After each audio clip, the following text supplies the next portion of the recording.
SER Podcast. SER Historia, Cadena SER, con Nacho Ares. En la cueva de Maltravieso se encuentra el conjunto más importante de arte paleolítico de la Comunidad Autónoma de Extremadura.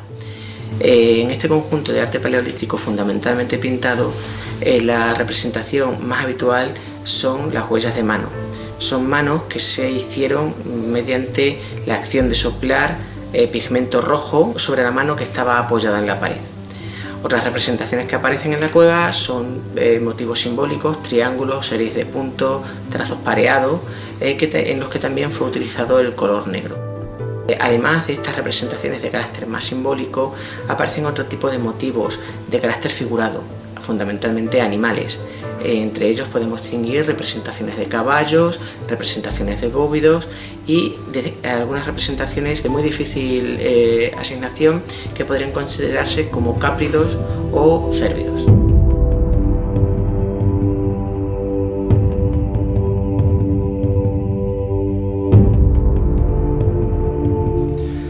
Es la voz de uno de los arqueólogos que mejor conoce el enclave al que vamos a dedicar los próximos minutos aquí de SER Historia, la voz de Hipólito Collado, que luego nos visitará, luego estará con nosotros compartiendo, como decimos siempre, su pasión por la arqueología, en este caso, y hablaba en este fragmento de un vídeo del Gobierno de Extremadura de una cueva muy especial, una cueva que acaba de ser recientemente reabierta al público, la cueva de Maltravieso. Estamos en Cáceres, a poquitos metros de esa cueva, en el Centro Cultural Antonio Rodríguez Moñino, que Jesús, algún día tendremos que hacer un cronovisor de este personaje porque tiene una historia increíble, y vamos a dedicar la mayor parte de nuestro espacio prácticamente a la historia de esta cueva, ¿no? Desde que fue descubierta en el año 1951 de forma casual, como sucede siempre con los grandes hallazgos de la arqueología, hasta que en el año 56, poco tiempo después, aparecen las pinturas.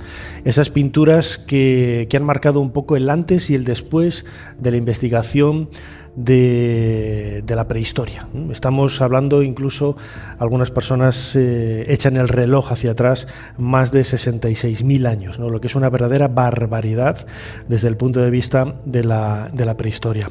A esta cueva de Maltravieso y a muchos temas más relacionados también con esta prehistoria de Cáceres, esta prehistoria de la península ibérica y, en definitiva, esta prehistoria de España, vamos a dedicar el bloque principal, los minutos principales de nuestro programa de hoy.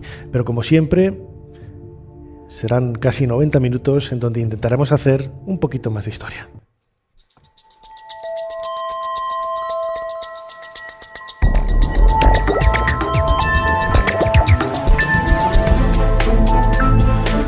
Bienvenidos a SER Historia, lo acabo de decir, estamos en Cáceres, muy cerquita de la cueva de Maltravieso, está en concreto en el Centro Cultural Antonio Rodríguez Moñino, haciendo un programa, yo creo que muy especial, dedicado a la prehistoria, dedicado a esta cueva extraordinaria que acaba de ser reabierta al público, un programa que, quiero agradecerlo, no hubiera sido posible sin la ayuda del Ayuntamiento de Cáceres y la Junta de Extremadura.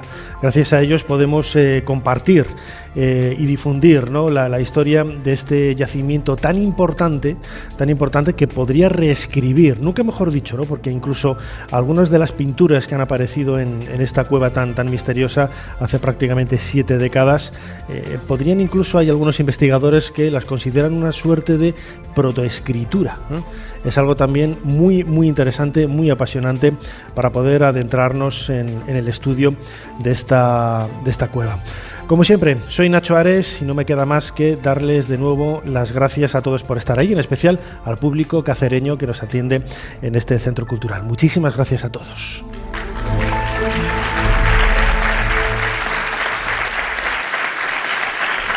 Sigue a SER Historia en las redes sociales. Nos tienes en Twitter, Facebook, YouTube, Instagram y TikTok. @SER Historia. Y también puedes suscribirte a nuestra newsletter mandándonos un correo a serhistoria@cadenaser.com. Jesús Callejo, una semana más, bienvenido a SER Historia. ¿Qué tal, Nacho?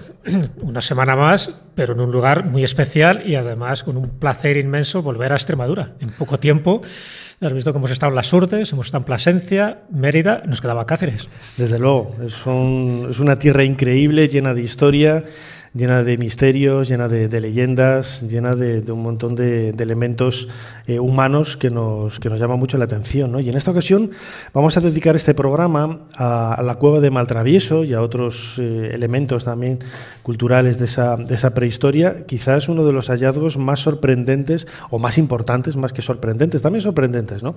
Pero más importantes del siglo XX. Yo creo que lo tiene todo, es verdad.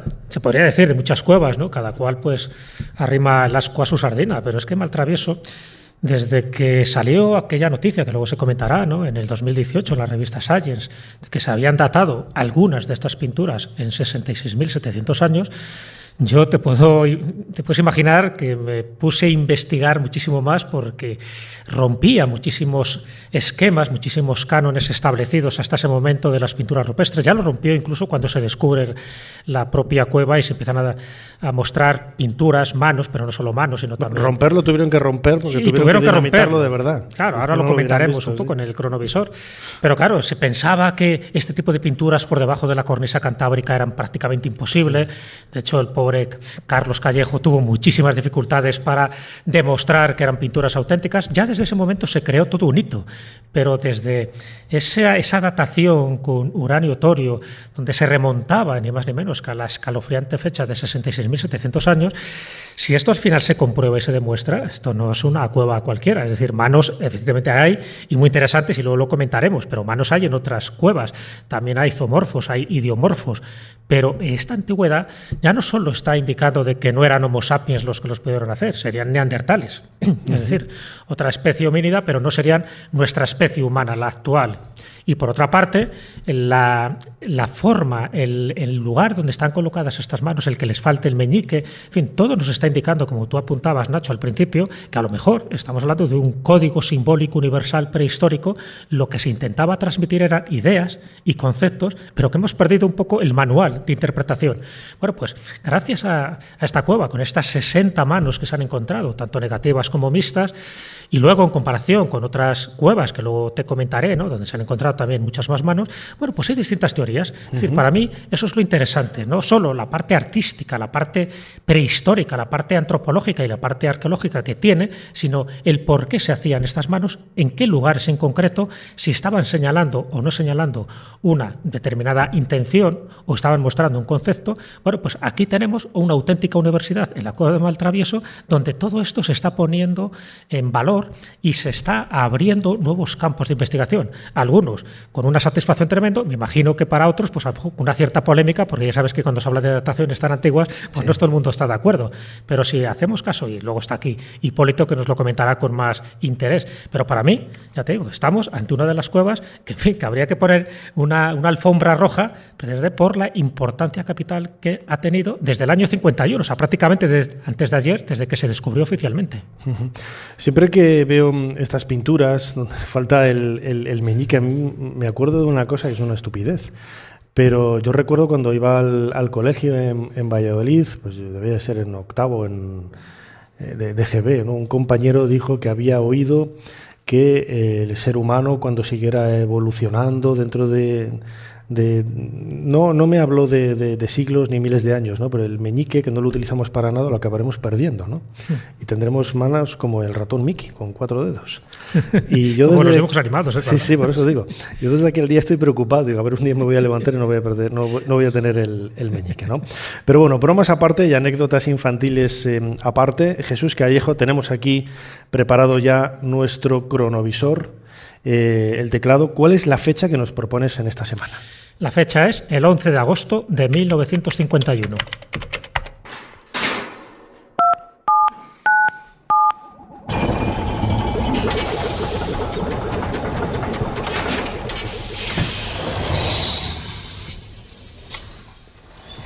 Adelante, pasen.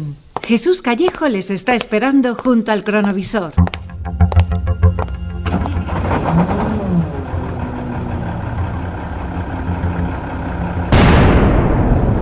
Adiós, Jesús. ¿Dónde estamos? Un poco alejados, ¿no? Un poco alejados, de esta explosión de dinamita. El estallido ha sido potente, que nos ha cubierto de polvo aquí todo. Bueno, estamos en una cantera de piedra caliza, y lo que estamos asistiendo es accidentalmente al descubrimiento de la cueva. Es decir, aquí estamos viendo al personaje que regentaba estos terrenos, que es Telesforo Pérez, apodado el Francés, junto con sus 3 hijos, y lo que están haciendo, pues lo que se hacía habitualmente cuando hay una cantera, pues poner dinamita en esta especie de acantilado rocoso, donde se empieza a extraer la piedra caliza para los hornos de cal. ¿Y cuál es su sorpresa? Que una de esas explosiones, la que estamos viendo ahora mismo, pues ha abierto un boquete. Ese boquete, evidentemente, tiene un pasadizo que continúa. Bueno, entran hasta donde pueden entrar, pero aquí se queda la cosa. Es decir, que el descubrimiento oficial de la cueva es una simple cueva, sin nada, ¿no? Exactamente. Bueno, ojo, llegan a entrar, efectivamente, y esto además queda registrado en el Diario de Extremadura 2 días después. Cuando entra Telesforo Pérez, dice que encuentra 2 calaveras humanas y algunos útiles domésticos y otros objetos. Luego de ahí el nombre que luego se daría de Cueva de las Calaveras también. Exacto, ¿no? También. Fíjate que este Diario de Extremadura habla de 2 calaveras. Luego se sabe que hay más cráneos, incluso hay un cráneo femenino trepanado, en fin, se llegan a encontrar hasta restos de 11 individuos. Es decir, hay restos humanos ahí. Bueno, pues todo esto ahí queda, no se le da demasiada importancia porque, bueno, la cantera sigue. Menos mal que luego, unos años después, estaríamos ya hablando del año 56, un tocayo mío en apellido, Carlos Callejo, sí, pues es el que empieza a darse cuenta de la gran importancia que tiene esta cueva, porque sí que él entra, además entra también con los hijos del Francés, con los hijos de Telesforo, para investigar un poco más. Es decir, ya aquí ya no se encuentran huesos, sino que ya lo que empieza a encontrar son las pinturas. Y esto es lo que le da un vuelco. Ya no es eso, una cueva más, donde bueno, tú te puedes encontrar algún huesecito de animal o de hombre, pero ya las pinturas. Y esas pinturas se empiezan a ver en distintos paneles. Claro, como suele pasar, como le pasó también a Marcelino Sáenz de Sautuola, ¿no? Nadie le cree, ¿no? No le creen, consideran que son pinturas recientes, que bueno, o en todo caso que no son pinturas artificiales, que bueno, puede ser algún tipo de pigmento que alguien dejó por ahí. Se empieza a poner todo tipo de pegas, a cuestionarlo. Carlos Callejo, aún así, él está convencido de la autenticidad. Se van descubriendo distintos paneles, hasta 24 paneles, decorados con estos ideomorfos, con estos elementos zoomorfos y, por supuesto, con estas manos. Y lo que empieza a llamar la atención, claro, se descubren unas pocas manos, hasta el catálogo actual, que si no recuerdo mal, creo que son 60 manos a día de hoy. Bueno, pues lo que se empieza ya a demostrar es una presencia humana. Claro, en un principio siempre hubo pues el clásico listo, ¿no?, del momento, no, bueno, pues esto tendrá unos cientos de años, no tendrá más. No, bueno, poco a poco Carlos Callejo va haciendo esa investigación y ya no son unos cientos de años, ya ni siquiera son unos pocos miles de años, ya llegaríamos a unos 30.000 años. Claro, para esto todo es un proceso, luego me imagino que los invitados se irán explayando un poco en toda esta metamorfosis hasta que se va convirtiendo pues, en un lugar pues, turístico, pero también en un lugar como monumento turístico nacional, es decir, como un lugar de referencia. Es verdad que el acceso nunca ha sido demasiado fácil, sencillo, hasta que llega, por supuesto, uno de los grandes profesores de la antropología y de la prehistoria, como es Martín Almagro, es eminente historiador, por entonces director del Instituto Español de Prehistoria. El padre de la arqueología moderna. Claro, exactamente, sí. Además es conservador del Museo Arqueológico Nacional, sí. Y a partir de ahí es como que ya le da ese marchamo de autenticidad, es decir, no, cuidado, que aquí estamos hablando de pinturas auténticas, de pinturas prehistóricas, pinturas muy antiguas, que indican una población de Homo sapiens, hasta que se da esa especie de aldabonazo con esa revista Science, donde dentro de esas manos, y luego comentaremos que es curioso, porque a mí siempre me ha interesado, yo no soy prehistoriador, pero sí me interesa mucho el simbolismo, me interesa mucho ese lenguaje oculto que aparecen en algún tipo de cuevas, esa especie de lenguaje ancestral, de comunicación gráfica, que evidentemente no es una escritura, pero se puede considerar una protoescritura. Sí, porque no son manos convencionales, lo decías antes, no hay manos en negativo, manos que al que le falta el meñique, pero no es que le falta el meñique, no es que están amputados, sino que lo tiene doblado, ¿no?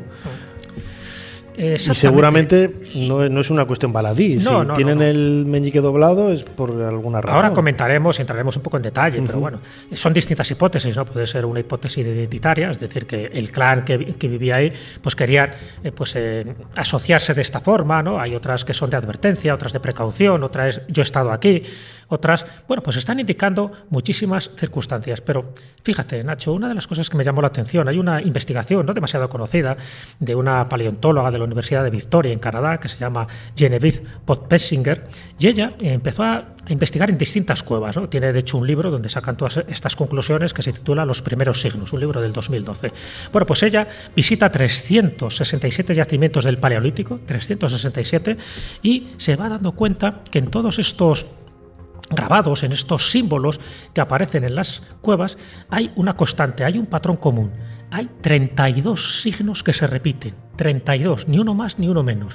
Es decir, no siempre los mismos, pero esos 32 signos, que son diferentes, en toda Europa los va encontrando, estamos hablando de líneas, estamos hablando de espirales, de puntos, de cuadrados, de cruces, de ondas y de manos.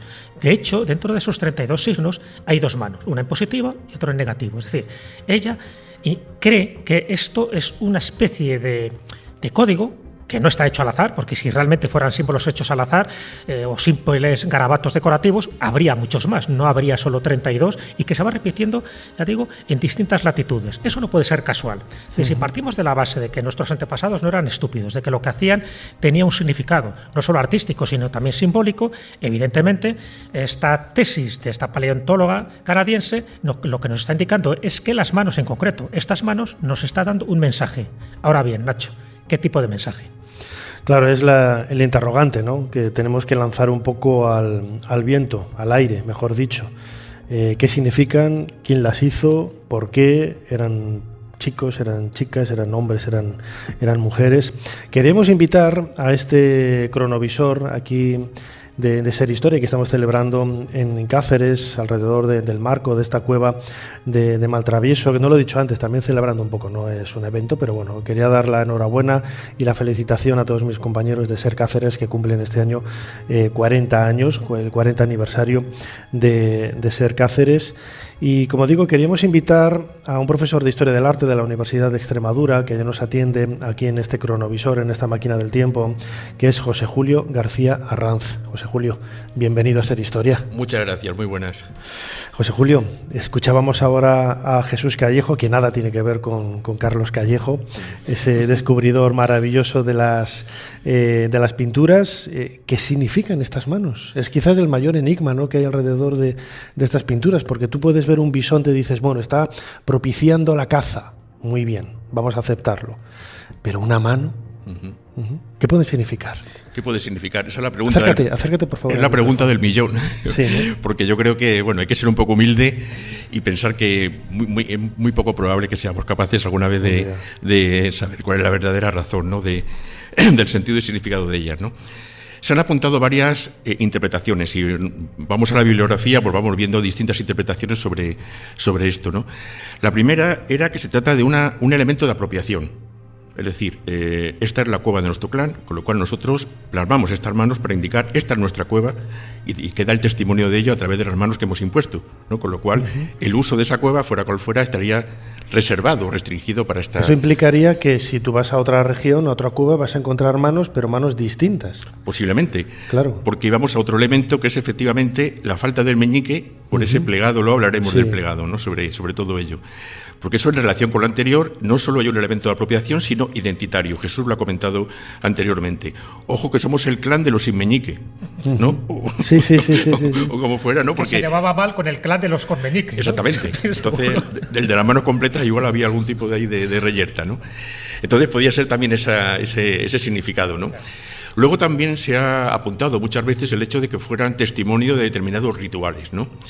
Rituales, por ejemplo, de iniciación o de tránsito, ¿no?, de la adolescencia a la edad adulta, por el hecho de que aparecen muchas veces manos infantiles, manos infantiles o de adolescentes, ¿no? Con lo cual podía ser el testimonio de un rito que se celebrará en el interior de la cueva. Todo chamánico, ¿no? Entiendo. Sí, bueno, distinto, ¿no? Perdón. Sí, unos serían iniciáticos y otro chamánico, efectivamente. Que el chamánico era aquel en el cual, como comentaba Jean-Claude, ¿no?, nuestro tremendo especialista francés, ¿no?, de arte paleolítico, decía decía que era el estado que se hacía en estados alterados de conciencia, en los cuales, pues bueno, se entraba en contacto con la divinidad en el interior de las cuevas, seguramente, pues bueno, intoxicados por humo, por lo que fuera, y también dejaban manos o elementos artísticos como testimonio de esas actividades chamánicas. Era un poco como para extraer el poder de la pared, de la cueva, ¿no? Sí. Por ese contacto Yo con también las pregunto, estas comunidades tampoco serían tan grandes. ¿Cuántas personas podrían vivir en una cueva? Es que no lo sabemos tampoco. No lo sabemos, pero se piensa que, bueno, en esta época eran comunidades de cazadores-recolectores, ¿no? Eran comunidades nómadas que van de un lado para otro, con lo cual no debían ser muy grandes. Yo creo que se ha establecido entre 15, 25 personas, 30, ¿no? Pero no mucho más. Sí, yo el número que tenía en mente, pero sobre todo por una idea, ¿no? Las manos, José Julio, corrígeme si me equivoco, están en una zona interna de la cueva, no están en el exterior. Pero, claro, si va alguien de fuera y esa cueva está ocupada o lo que fuera, si está ocupada ya lo ve desde el exterior, no tiene que ir al interior a ver las manos. Es decir, para ver esa seña de identidad que no, pues, justifica, ¿no? el vínculo entre la cueva y una comunidad determinada. Sí, de todas formas, ellos no vivían en el interior de la cueva. Era imposible por humedad, por falta de luz y por razones de falta de oxígeno en muchas ocasiones, ¿no? Ellos vivían, en todo caso, en el vestíbulo externo o en tiendas, ¿no? En cabañas que hubiera vinculadas. ¿No? Sí, que se colgaban sus tolditos, como hemos visto ahí, con sus mástiles, sí. al abrigo de la cueva. Pero la vida era fundamentalmente la parte externa, ¿no? Al abrigo también, por supuesto, de la glaciación que había fuera, del frío que había en el exterior, pero vivían en la zona, digamos, más externa de la cueva. Con lo cual entraban muy ocasionalmente en el interior, para sus ritos, ceremonias, para hacer sus manos, o vete tú a saber, ¿no? ¿Para qué? Pero entraban únicamente de manera muy ocasional para este tipo de actividades que hicieran vinculadas o no con el arte. Y sabemos, un momento, Jesús, y sabemos si eran hombres de manos de hombres o manos de mujeres. En el estudio que se ha realizado recientemente y que se va a publicar, va a salir en muy pocas fechas, se han intentado aplicar sistemas ya establecidos, ¿no? Digamos, una serie de programas para intentar establecer el género, ¿no? De las manos, pero realmente no ha terminado de cuajar. Aquí en Maltravieso, quizá el mal estado o quizá cuestiones, ¿no? Como la deformación que se produce en la mano cuando tú soplas, ¿no? sobre ella, hace que el dedo aparezca más grande o más largo, etcétera, ha hecho difícil, con lo cual no se han terminado de establecer un porcentaje claro sobre cuáles serían de mujer o de hombre. Solo en algunos casos en los cuales el dedo central es un poco más largo que los otros dos centrales, ¿no? Que igual el central es el anular, ¿no? El corazón, perdón. El dedo corazón es un poco más largo que los otros dos. Hay una posibilidad anatómica que demuestre que posible, o el dedo meñique más pequeño, ¿no? Que pertenezca a una mujer. Algunos antropólogos han dicho y etnólogos, ¿no? Que han estudiado comunidades primitivas actuales en donde se hacen rituales parecidos. Han señalado que hoy, por ejemplo, en esas comunidades un poco apartadas de la civilización tan perniciosa que es la nuestra, son ellos, ¿no? Son los varones los que hacen este tipo de pinturas. Entonces, seguramente en la prehistoria también serían varones, pero no lo sabemos. No sabemos. La diferencia cultural y cronológica es tan grande, claro, que vete tú a saber, ¿no? Realmente Es que hay un estudio, es verdad que se ha hecho un estudio no hace demasiado tiempo por parte de Dean Snow. Dean Snow es profesor de la Universidad Estatal de Pensilvania. Él analizó hasta 8 cuevas que tenían manos y hasta 32 manos, y llegó a una conclusión. De esas 32 manos que él analizó en estas diversas cuevas, 24 eran femeninas. Quiere decir, 3/4 partes de esas manos eran femeninas. ¿En qué se basó él? Bueno, pues dice que la mano femenina, en principio, el índice es un poco más largo y el meñique es un poco más pequeño que una mano humana, ¿no? Aparte de esas características anatómicas que estaba comentando José Julio. Bueno, pues evidentemente sí se puede saber, igual que hay muchísimas otras cuevas donde las manos son infantiles, sin ningún tipo de duda. Hay otras cuevas donde, a diferencia de lo que pasa en Maltravieso, donde el meñique no está mutilado, en otras sí hay dedos que están mutilados, adrede, además. O bien puede ser por algún accidente, o puede ser por algún tipo de ritual, o sencillamente un lenguaje de signos, que es otra de las hipótesis que también se han barajado. Cuidado, que a lo mejor estamos hablando de un lenguaje de signos. Y una de las cosas que te quería preguntar, José Julio, es que, claro, evidentemente en el sitio donde están estas imágenes, estos grabados, sean manos o sea cualquier otra cosa, está indicando un propósito determinado. Si hay unos cérvidos o hay unos búfalos y tal, evidentemente son rituales propiciatorios para la caza. Igual que si aparece un oso, es no para tú cazarle, sino para que no te cace a ti. Es decir, que ese tipo de rituales existen. Pero en el caso de Maltravieso, las manos no es lo mismo. Esas manos que tú vas encontrando al inicio de la cueva, que la posición de los dedos te están marcando una posición y una dirección, que manos donde están de forma vertical para arriba o de forma vertical para abajo, y ahí a lo mejor lo que nos estaría indicando, otra de las hipótesis, es una señal de advertencia, de peligro. Desarróllalo un poco esto. Sí. Bueno, en la última investigación... El alto de toda la vida, vamos. Sí, exactamente. Esto, alto, no pases de aquí, cuidado, peligro. Sí. Advertencia, ¿no? Sí, en las últimas investigaciones que se han hecho, que digo, se van a publicar en breve, una de las novedades ha sido no estudiar las manos en sí, sino estudiarlas en su contexto, en relación con el contenedor, ¿no? Con la sala en la que están, o incluso con toda la cueva. Y se ha demostrado el hecho de que las manos, al menos la mayoría, ¿no?, de las manos, improntas de manos que aparecen en Maltravieso, se encuentran o bien en el corredor de tránsito principal, o bien en las salas que van formando, se van ensanchando ese corredor y van formando salas, en lugares perfectamente visibles de ese recorrido, ese supuesto recorrido principal, desde la entrada hasta el final, hasta la sala de las chimeneas.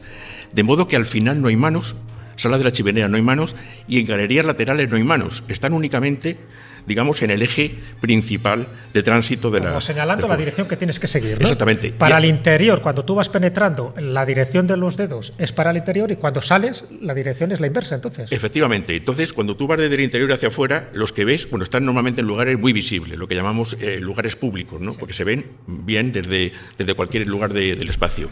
Pero normalmente, cuando tú vas desde el interior hacia afuera, aquellas manos más visibles están con los dedos apuntando hacia la salida.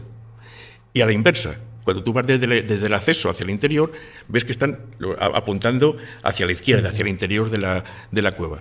Con lo cual estamos ante, efectivamente, unos posibles elementos de señalización interna que bromeamos antes, ¿verdad?, con las primeras señales de tráfico de la prehistoria. Sí, pero que los que están en vertical son los que señalan esa advertencia, ¿no? Exactamente. Y luego están otras en vertical con los dedos hacia arriba o hacia abajo, que están situados o bien en lugares de bifurcación o de tránsito de digamos, de un corredor, una galería hacia una sala, o en lugares que advierten peligro. Es decir, junto a un foso, ¿no?, o a una sima, o a bloques desprendidos, un lugar donde hay algún tipo de riesgo o de peligro. Y no solo aquí, en Maltravieso.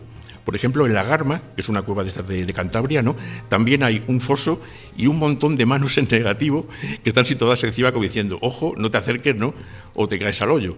Con lo cual hay también, efectivamente, una diferencia en cuanto a la disposición de las manos, si son de señalización o son en efecto de advertencia. Lo que parece obvio, yo creo, y lógico, es pensar que tienen un significado determinado que va más allá de la decoración. Porque cuando tú haces con un canuto, soplas este polvo rojizo o negro para hacer el dibujo de la mano en negativo, lo natural es colocar la mano de pie, quizás un poco girada, si es la izquierda, como estoy haciendo ahora, con los dedos un poco hacia la derecha, o a la inversa, a la izquierda, con la derecha con los dedos hacia la izquierda, ¿no?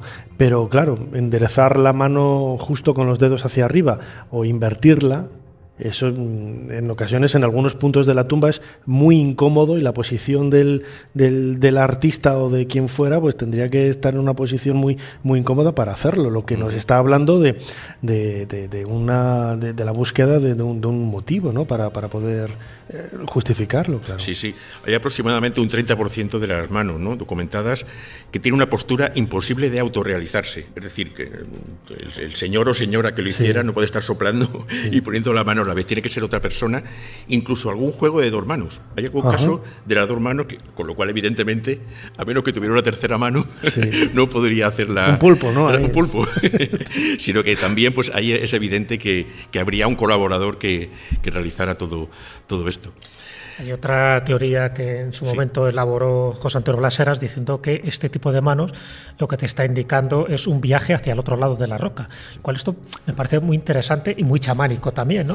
Porque evidentemente, claro, estamos pensando de que si este tipo de signos, de símbolos se hacían, a veces no se hacían en un estado ordinario, sino va bien en un estado extraordinario, es decir, con la ingesta de alguna sustancia. Entonces, ahí entramos un poco en la litolatría, es decir, el culto a las piedras, el culto a la roca, pensando que cuando tú colocabas esa mano, igual que muchas veces cuando colocas una mano en un espejo, estás un poco poniéndote en contacto con ese otro yo, el que está al otro lado del espejo, en este caso al otro lado de la roca. Entonces, bueno, es interesante esta teoría, porque lo que nos estaría indicando es que la impronta no solo es esta roca es mía o esta cueva es mía, sino la idea de comunicarte con el espíritu que está detrás de la piedra. Entonces, claro, eso nos daría una dimensión totalmente diferente. Es verdad que no lo podemos nunca demostrar, pero a lo mejor todo este tipo de teorías pueden ser válidas dentro del contexto. No es lo mismo la Cueva de las Manos en Santa Cruz, en Patagonia, que tiene 860 manos, en fin, 829 de la mano izquierda y 31 de la derecha, y se sabe que hay manos masculinas y femeninas,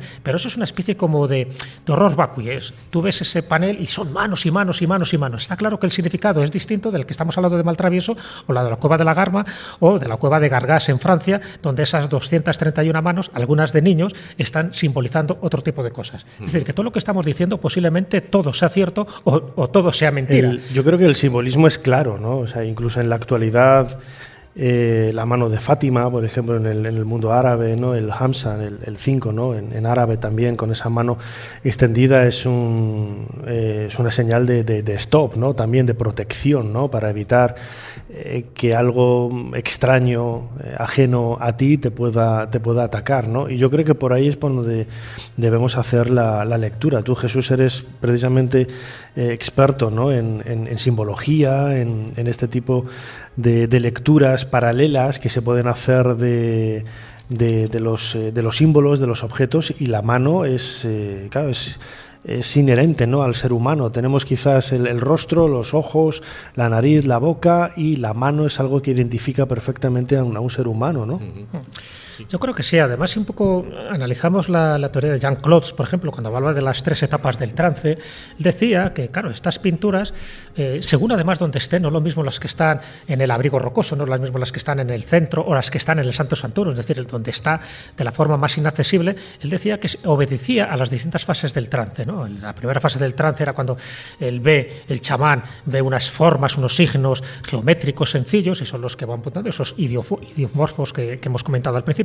Luego hay como una especie de interpretación racional de estas formas, donde ya se ponen objetos y animales, y por último estaría la otra, es decir, los seres híbridos, que en este caso en Maltravieso no lo hay, pero estamos hablando de esos seres híbridos, mitad hombres, mitad animales, esos brujos, esos hombres leones, en fin, que estaría representando otra fase del trance chamánico. En el caso de las manos sería un poco la segunda de esas fases, donde ya se está colocando algo muy humano, pero muy de señalización, muy de advertencia o muy de decir en la dirección que tienes que seguir dentro de ese viaje iniciático o dentro de ese rito de iniciación.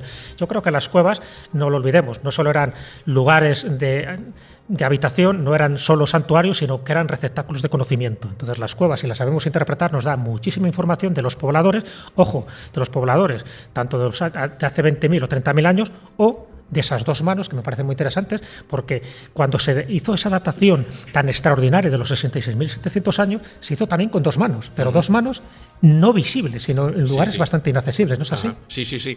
¿Me permitís solamente un detalle de lo anterior? Claro que sí. Que es un dato que no es conocido, porque también se va a publicar ahora, y es que al hacer el levantamiento 3D de la superficie de los paneles, ¿no?, se descubrió el detalle curioso de que la mano está, digamos, en lugares donde hay una protuberancia. Es decir, como si fueran palpando, y donde hay un saliente o protuberancia está como agarrando esa especie de saliente del panel, ¿no?, de la superficie rocosa. Como si estuviera apoyando en un punto determinado. Apoyando, ¿no?, o casi agarrando, ¿no? ¿no?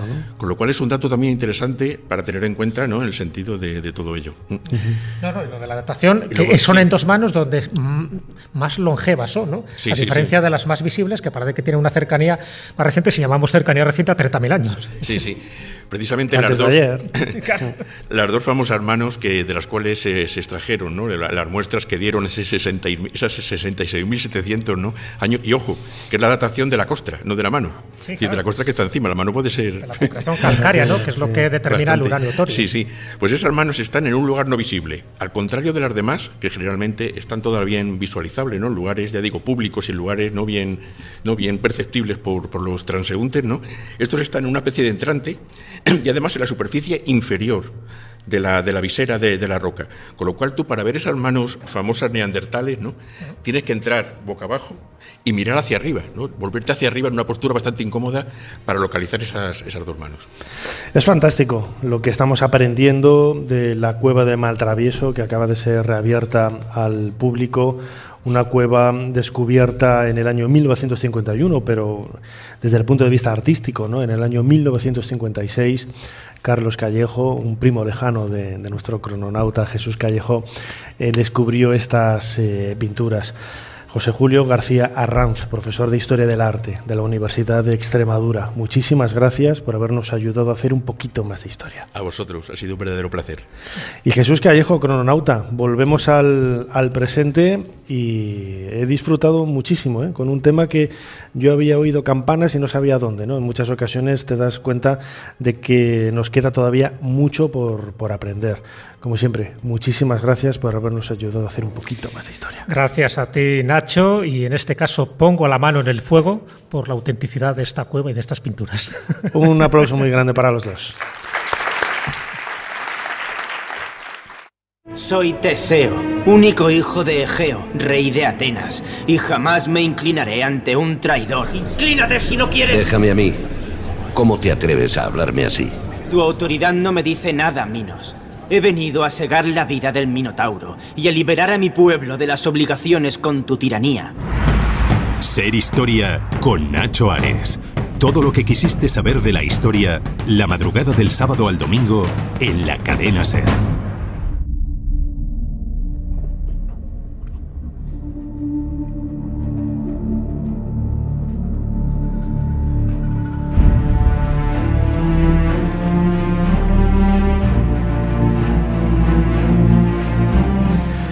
Continuamos en este programa especial de Ser Historia que estamos haciendo desde Cáceres, muy cerquita de la cueva de Maltravieso, gracias al ayuntamiento de esta maravillosa ciudad y a la Junta de Extremadura, que nos han invitado para hablar precisamente de la prehistoria. Iba a decir de la historia de la cueva, pero es prácticamente prehistoria, por eso es casi 70.000 años, ¿no? 66.700, que ponen los pelos de punta a cualquiera, por lo menos los pelos a quien los tenga. Yo, como no tengo, pues tampoco sufro por ello, ¿no? Pero bueno, bromas aparte, queríamos conocer algunos detalles precisamente de esa reapertura y sobre todo también del significado casi material, me atrevería a decir, de la cueva como una especie de corazón, de pálpito dentro de la vida de la ciudad. Y lo queremos hacer con José Ramón Bello, que es concejal de Patrimonio del Ayuntamiento de Cáceres. José Ramón, bienvenido a Ser Historia. Muchas gracias. Además, José Ramón, aparte de concejal, es arqueólogo. Sí. Lo que da mayor marchamo, ¿no? Quizás a lo que vaya a decir. Qué importante es desde el punto de vista, ahora entraremos, ¿no?, en algunos detalles de la reapertura, pero desde el punto de vista turístico, que siempre quizás lo frivolizamos, ¿no?, con decir, bueno, pues es que lo que quieren es atraer gente para que vaya a los restaurantes, que sí, que también, que me parece algo totalmente lícito, ¿no?, pero desde el punto de vista humano, ¿no?, el conocimiento de nuestra propia historia, de nuestra propia prehistoria, a mí me parece básico, ¿no? Quizás la reapertura va a ayudar un poco a conocer todos esos enigmas, ¿no?, que hablábamos ahora en esta primera parte del cronovisor, con las pinturas de las manos y otras, ¿no? Sí, sí, así es. La verdad que la cueva de Maltravieso se ha convertido en un auténtico referente mundial, porque las manos datadas más antiguas del planeta están aquí, en Cáceres, en un sitio donde, bueno, a priori la prehistoria no tiende a situarlo, ¿no?, porque se hablaba de la cornisa cantábrica, las grandes cuevas francesas, digamos, Altamira, Lascaux, Chauvet, y de repente aparece Maltravieso en medio del camino entre digamos el Mediterráneo y el Cantábrico, Y aquí resulta que están esas manos, ¿no? Esas manifestaciones rupestres. Y en un lugar muy concreto. Esto no es una barriada cualquiera. Esta zona, ¿no? La zona del Carneril, que es como se llama el enclave donde se sitúa la cueva, y con una historia muy llamativa, con una propia historia del hallazgo, en esto que ahora está dentro de la historiografía tan en boga, ¿no? Sí, la historia de los descubrimientos, yo como egiptólogo, como egiptoloco, como me defino, tenía que salir el tema de Egipto de alguna forma en el programa. Uno de los aspectos que más me gusta es la historia de la arqueología, ¿no? Ahora que estamos a punto de celebrar los 100 años del descubrimiento de la tumba de Tutankamón, pues la historia del descubrimiento es casi tan apasionante como la del faraón niño, ¿no? Y la historia del hallazgo es casi tan apasionante como la propia historia de las manos que hay allí grabadas, ¿no? Claro, el pasado mes de agosto pudimos juntar a los descubridores, a los descendientes de aquellas personas, aquí precisamente en este mismo sitio, y celebrar esos 70 años de este descubrimiento que aportó tanto y que no lo sabíamos hasta hace poco, hasta prácticamente del año 2018, a la cronología del arte rupestre mundial. Y ahora ya es posible que cualquier ciudadano lo pueda vivir, pueda sentir ese ambiente mágico de ese momento, de ese paseo por la historia, por ese nacimiento del arte como tal, que tuvo lugar aquí, en esta ciudad tan maravillosa que es Cáceres, y se puede vivir en primera persona. Ya es posible que a la semana 5 personas y con un carácter prácticamente experimental puedan visitar la cavidad y recibir esas sensaciones, conocer ese ambiente del interior de la cavidad.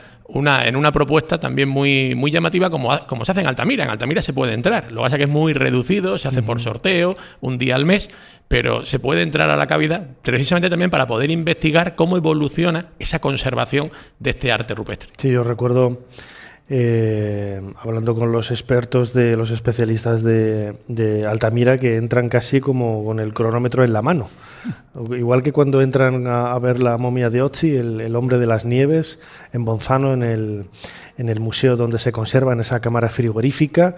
Claro, tienen que entrar, investigar, cronómetro en mano, creo que no son más de 10 minutos o 12, porque si no se empieza a descongelar la momia del pobre hombre de las nieves y se estropea todo, ¿no? Pues aquí algo parecido. De ahí también el proyecto, ¿no?, de hacer una neocueva para poder disfrutar de una forma pues más relajada, ¿no? La neocueva, por ejemplo, de Altamira es maravillosa, y la que se puede hacer aquí en Maltravieso pues puede ser igual de extraordinaria o más.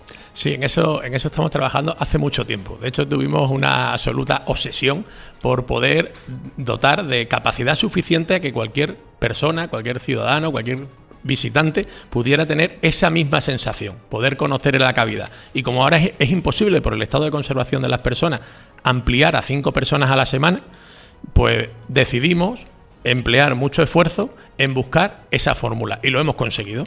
Gracias a los planes de recuperación, transformación y resiliencia, vamos a hacer posible la construcción de una neocueva donde pueda vivirse esas sensaciones que tuvieron estos seres en el momento de la creación de este arte.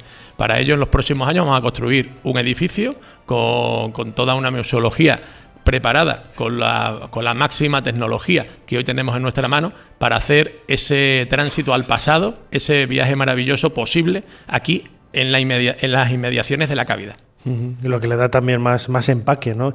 Y has hablado de esa tecnología. Ahora mismo, por ejemplo, se puede disfrutar de la cueva a través de realidad virtual, ¿no? También, que es una experiencia maravillosa en la que yo he trabajado mucho, ¿no? Ahora en cosas relacionadas con Egipto, y es una herramienta más, ¿no? Con esas gafas que te las pones y empiezas a dar vueltas porque estás realmente en el sitio, ¿no? Y la sensación, los sentimientos que tú percibes es precisamente de estar ahí, ¿no? Incluso casi de tomar con tus manos los objetos que aparecen en la cueva, las calaveras, etcétera, ¿no? Sí, así. Además, este proyecto ha tenido mucho de generosidad. En las diferentes fases que ha tenido de Ceferar a Hampa, hemos ido haciendo pequeñas cosas que luego nos valieran para esa cavidad, esa neocueva, que es el sueño que dentro de pocos años tendremos. Entonces, un paso en esto fue el escaneo de alta resolución, ya lo tenemos, la reconstrucción virtual, y ahora hemos dado un paso más con una creación de una realidad inmersiva, donde con estas gafas, con esta tecnología, es posible pasear en sensación de tiempo real por la cavidad, donde incluso puedes tener una entrevista personalizada con Carlos Callejo, que te va a ir enseñando las diferentes partes de la cavidad. Eso mola un montón, ¿eh? La verdad es que está Está muy divertido y es una forma de acercar al gran público esta realidad, ¿no? El hecho de, quizás, yo recuerdo hace muchos años, ¿no? Volvemos un poco a Altamira, los que conozcan el Museo Arqueológico Nacional, en la entrada, en ese patio que ahora está cerrada, pero tienen una neocueva, ¿no? Entre comillas, ¿no? Que es simplemente una sala pequeñita en donde se han reproducido las pinturas de los bisontes. Pero claro, las nuevas tecnologías con las que estamos más familiarizados, aunque estemos acostumbrados a utilizar el ordenador, la tablet, el celular, el teléfono móvil, siempre te siguen sorprendiendo por la cantidad de elementos y de pasos casi que van por delante en este tipo de trabajos, ¿no? A mí me sorprende mucho. Sí, además cada vez da más pasos a la experiencia, ¿no? A que las sensaciones, los olores, la temperatura la puedas llegar a sentir, que es el objetivo, ese traslado real a esos 67.000 años y subiendo, en los que se llevó a cabo este nacimiento del arte. La cueva de Maltravieso, yendo un poco a los detalles más arqueológicos, lo decías ahora, José Ramón Bello, concejal de Patrimonio, arqueólogo también del Ayuntamiento de Cáceres. La cueva es la primera, es única en el mundo y me imagino que seréis conscientes, ¿no? desde el Ayuntamiento de la joya que tenéis, ¿no? Que hay otros lugares, ¿no? Como León, tenemos ahí la capilla de los Reyes de León en San Isidoro, y lo vendemos más o menos bien. Los leoneses somos a veces un poco cerrados y metidos para adentro, ¿no? Para vender nuestro propio patrimonio. Pero quizás desde las instituciones es como hay que dar el primer impulso, ¿no? Primero para que los cacereños se crean lo que tienen y lo den a conocer, primero boca a oído y luego quizás porque primeramente quien lo tiene que disfrutar son los propios cacereños, imagino, claro. Sí, así es. Además, Cáceres tiene un hándicap que, claro, que me diréis, menudo hándicap, ¿no? Que tiene el tercer conjunto monumental de Europa. Pero claro, eso hace que se mire mucho hacia la almendra, hacia la muralla. Y resulta que Cáceres, yo siempre lo digo, que es un sitio que tiene mucha suerte. Nuestra ciudad tiene mucha suerte. Porque tenemos el arte rupestre más antiguo hasta ahora mismo datado en el planeta. Pero tenemos también el campamento romano republicano mejor conservado de Europa y uno de los mejores poblados mineros de la península ibérica. Entonces, cuando tienes eso aunado a esa almendra maravillosa del casco histórico de la ciudad, realmente tienes que hacer un esfuerzo por romper esa visión unicentral en ese maravilloso casco histórico y aportar todos esos motivos, dar esa motivación para hacer una visita permanente y ese paseo por la historia, desde la prehistoria a la arqueología industrial que tenemos la suerte de tener en esta ciudad.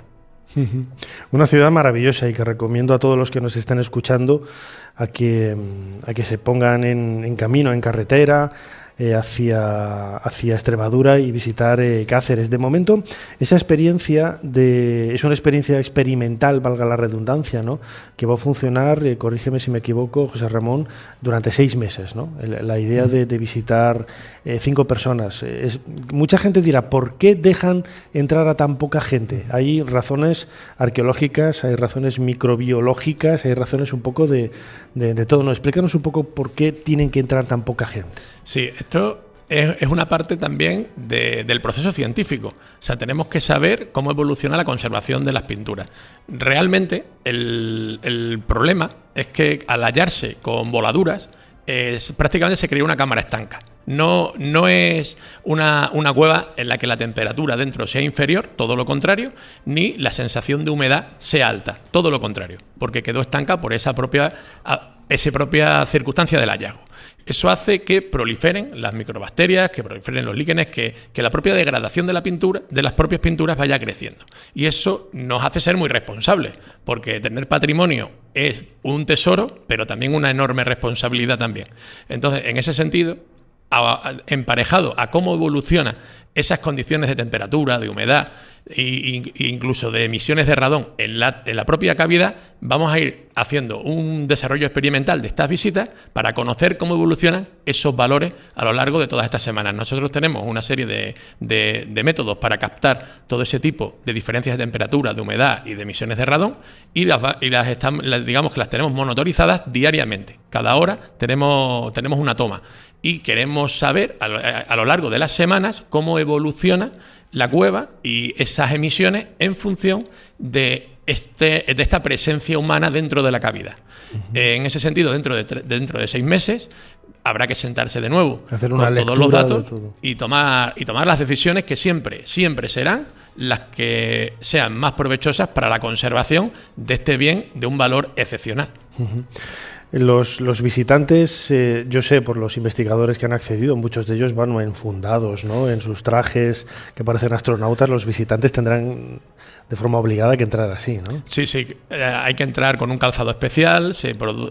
Hay una zona entre la entrada de la cavidad y la propia cavidad de pasillo, donde hay que proceder a una limpieza exhaustiva de ese calzado que te cambias en ese momento. Utilizas un traje especial y por supuesto, un gorro, mascarilla y luego ya vas con casco y un visor con luz, porque claro, lógicamente dentro no tenemos instalación de ningún tipo y hay que entrar pues con una luz temporal, ¿no? Claro. Bueno, lo de la mascarilla algunos lo tenemos ya más o menos asumido, ¿no? En los últimos años, pero seguro que va a ser toda una experiencia esas visitas, aunque solo sean 5 personas a la semana a esta cueva de Maltravieso aquí en Cáceres, con las pinturas más antiguas del mundo, toda una joya del arte, de la prehistoria. Y como última pregunta, José Ramón Bello, eres concejal de Patrimonio, pero también lo decía antes, arqueólogo. Para ti, ¿las manos qué son? Bueno, para mí la mano realmente es la principal herramienta que ha tenido el ser humano hasta hace muy poco, incluso ahora, porque seguimos manejando el móvil con la mano. Posiblemente es el primer gesto que están aprendiendo los niños ahora con las tablets y todo esto. Algunos niños van ya a los libros, cogen las fotos y hacen así, ¿no? Intentando exactamente. Entonces, la mano no es un elemento más, y es un elemento de comunicación muy fuerte. Es el primer elemento de amistad. Damos la mano, saludamos de lejos, nos hacemos señales, señalamos objetos. Por eso es un elemento con un carácter simbólico muy importante. Y no es baladí su localización en las cuevas. Evidentemente, esa ocultación de dedos, el que en unos casos sean manos que hacen entre varias personas, entre el que estén situadas en lugares concretos y en aspectos concretos, nos hablan de una relación, de un intento de comunicación que tiene un valor trascendente, del que posiblemente nunca lleguemos a saberlo todo, pero del que cada día sabemos un poquito más. Y como digo, muchas veces me preguntan a mí por los misterios de Egipto y tal. Digo, espera, prefiero que queden muchos de ellos ahí conservados y anclados en el pasado, porque el día que conozcamos todo va a perder su interés, ¿no? Yo creo que la magia y el interés que sentimos por esas manos tan enigmáticas viene precisamente de que desconocemos, ¿no?, lo que son, y es lo que nos atrae tanto. José Ramón Bello, concejal de Patrimonio del Ayuntamiento de Cáceres, arqueólogo también, muchísimas gracias por habernos ayudado a hacer un poquito más de historia. Un placer. Muchísimas gracias.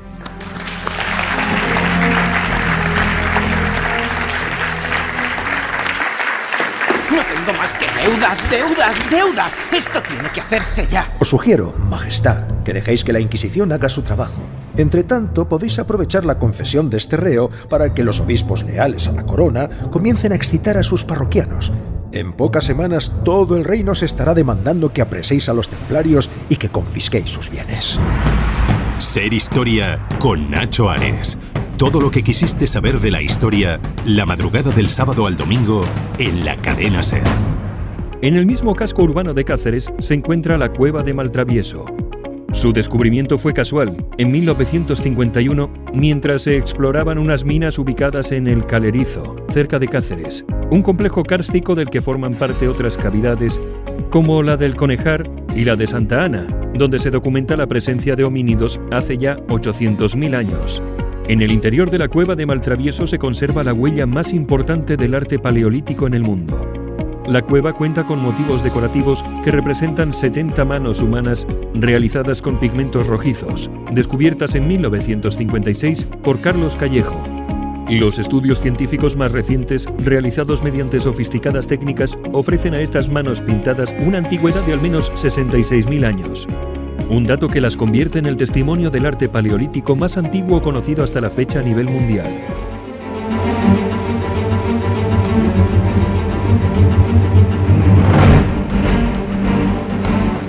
Escuchábamos un fragmento de un documental de la cueva de Maltravieso que podemos disfrutar en ese centro de interpretación, en donde se nos acerca un poco, ¿no?, algunos de los titulares, podríamos decir, de esta cueva tan espectacular, con tantos perfiles. No solamente tiene manos, como vamos a descubrir ahora, y lo vamos a hacer de la mano, yo creo que de la persona que solamente le falta haber nacido en la cueva para demostrar todo lo que conoce de ella. Lo escuchábamos al principio del programa, en ese prólogo, ¿no?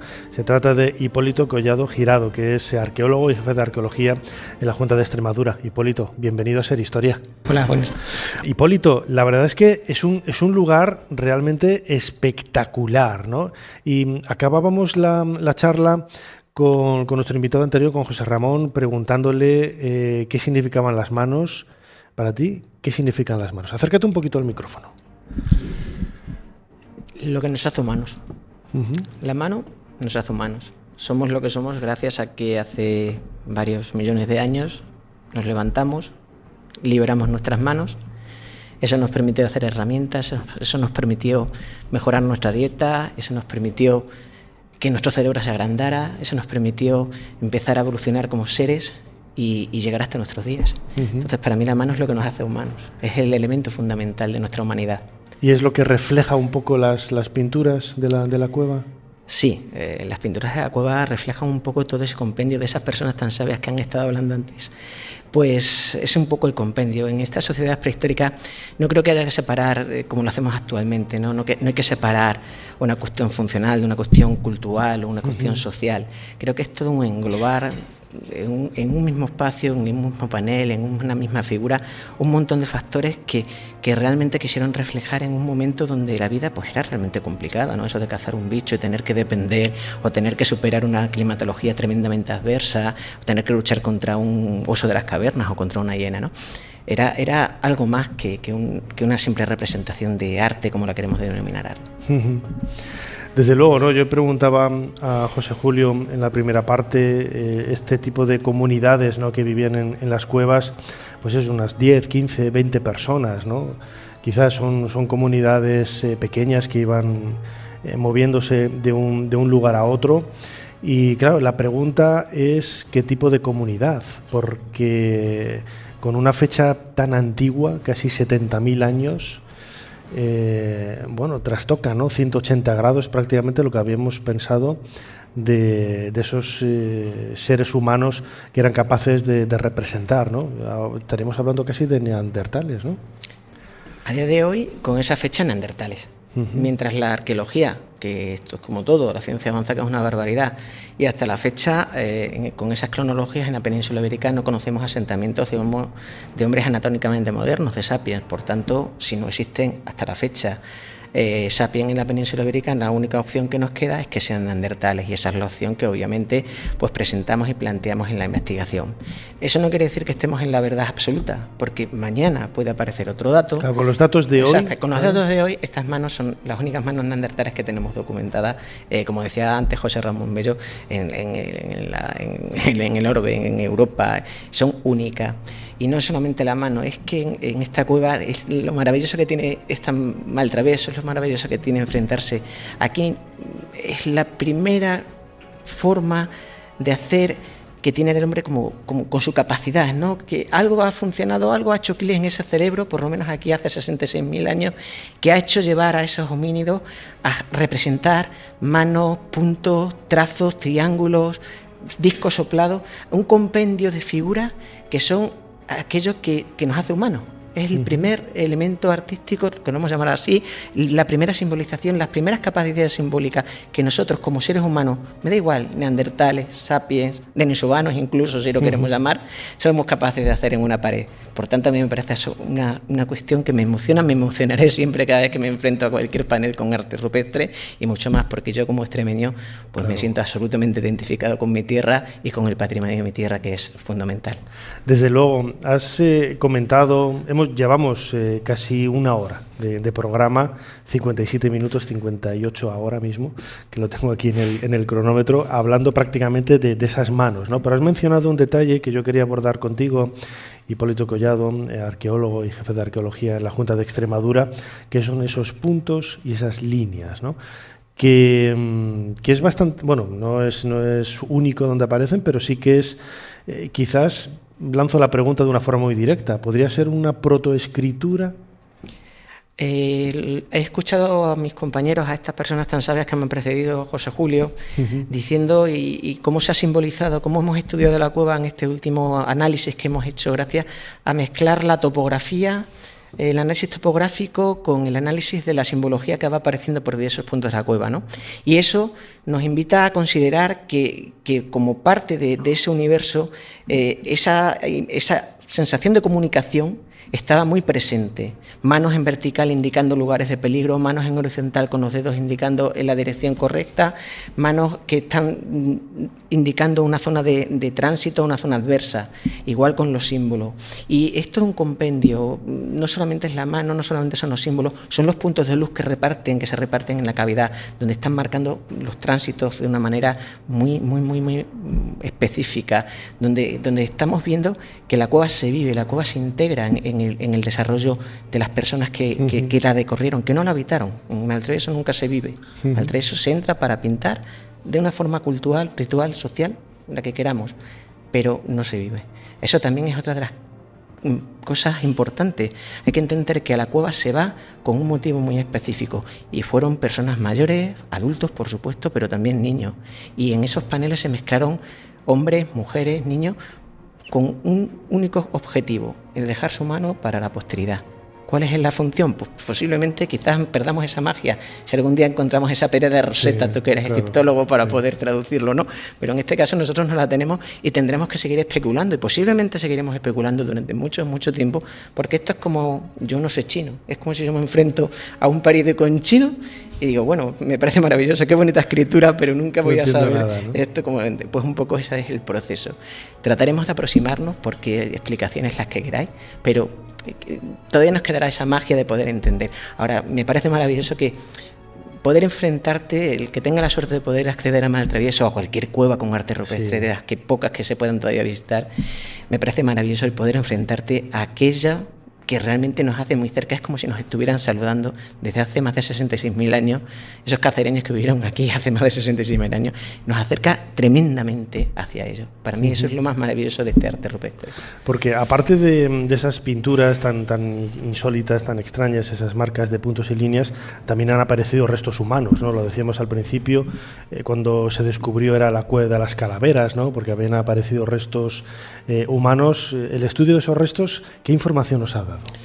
Bueno, claro, estamos hablando ya de periodos muy posteriores, estamos hablando de una acrópolis del Neolítico, posiblemente, con prolongación hasta la Edad del Bronce, y son comunidades ya que conocen la agricultura, que conocen la ganadería, en un estado muy primitivo, muy primario, obviamente, pero que no son absolutamente dependientes de la caza, donde se hace un ritual colectivo, donde se va a enterrar, donde la cueva, la parte anterior, la parte más próxima a la entrada, es utilizada como un espacio funerario, y donde se hace eso, enterrar a sus muertos, un depósito. Eso sí que es una ritualidad específica y muy concreta, depositar los enterramientos en un espacio muy concreto de la cueva y dejarle una ofrenda para la posteridad, un vaso de cerámica, un sílex, un pulimentado, en fin, una serie de rituales que aquí en Extremadura, por fortuna, tenemos la suerte de excavar en otros lugares, como las cuevas de Fuentes de León o en otros yacimientos de gran importancia, y que nos hablan de una sociedad colectiva, donde el carácter colectivo sigue siendo, no tenemos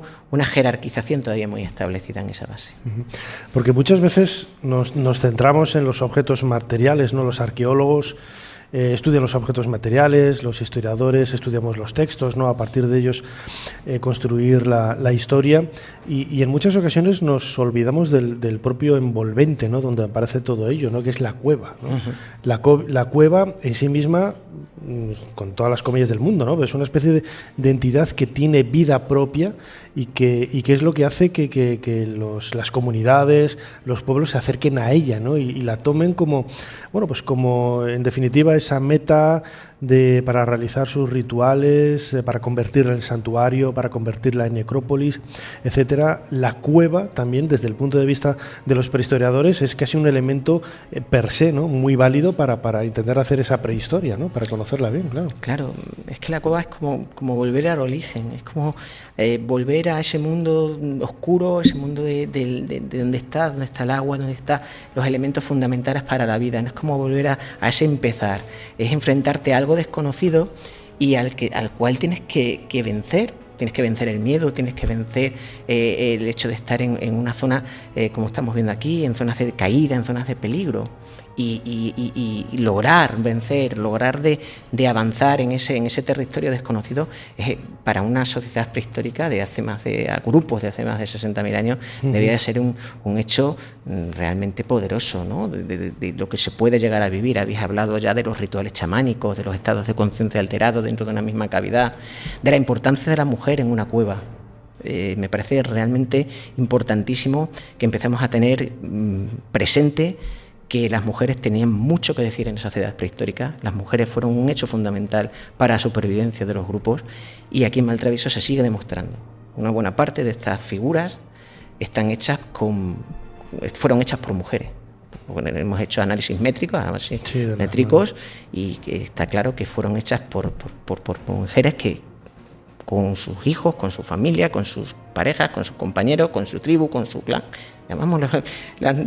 Sí, porque son sociedades podemos llamarlo de muchas maneras. De familia, ¿no? Totalmente distinto a lo nuestro. Pero claro, tuvieron su protagonismo, un protagonismo fundamental. Ya no hay que entender el arte paleolítico como el arte hecho por un hombre, por un cazador, por un gran... No, hay que entenderlo como parte de una vida donde tiene igual protagonismo un hombre y una mujer, o un niño que va a pasar un estado de infancia a pubertad, o de pubertad a ser adulto, y que por el hecho de entrar en una cueva demuestra a su grupo esa virilidad, esa capacidad de poder enfrentarse a algo desconocido, a ese miedo intrínseco, ¿no?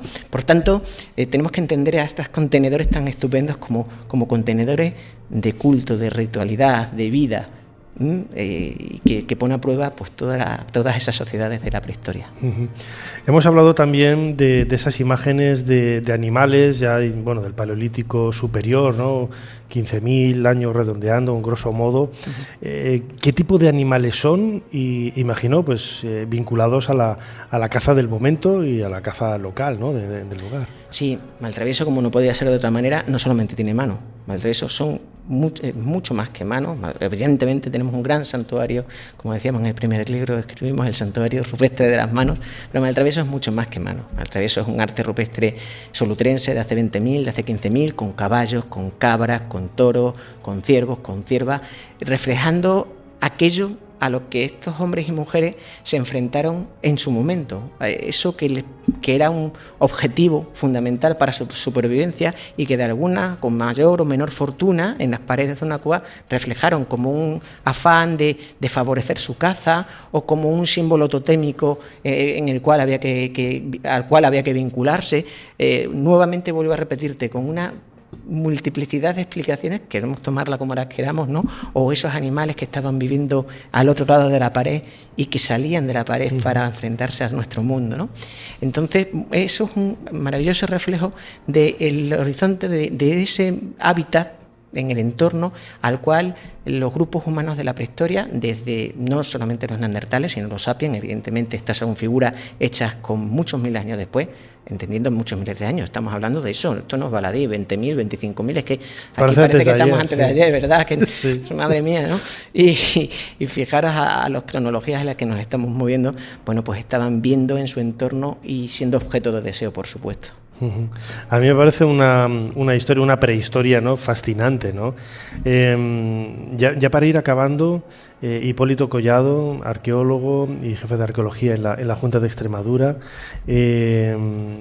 Claro, la cueva de Maltravieso es un unicum, pero que a lo mejor da muchas sorpresas con otros hallazgos que pueden realizarse en los alrededores. Hay cuevas todavía por explorar, hay cuevas desconocidas. Claro, hay que pensar, es una cantera. Hay cuevas que aparecieron en la cantera y se han tapado. La gran interrogante, ¿no?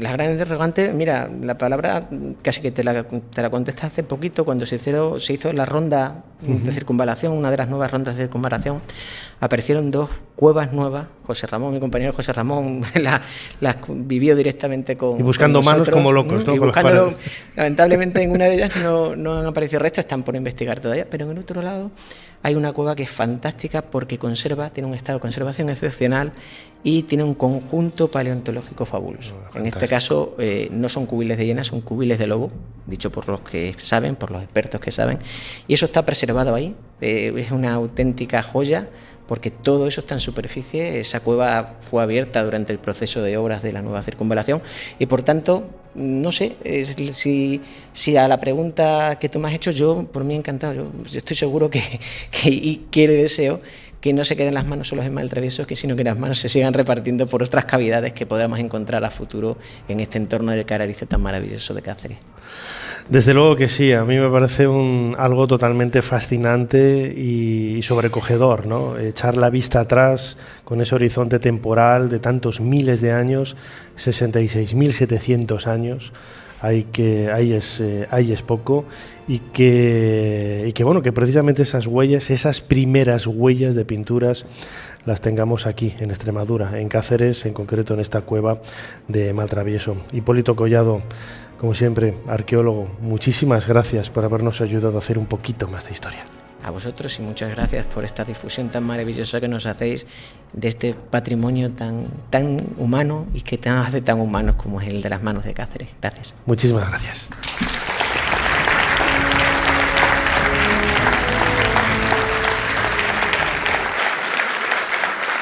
Las llamas devorando la ciudad y delante Eneas, con su anciano padre Anquises cargado a la espalda y su hijo Ascanio de la mano. ¿Es su primera visión de Troya?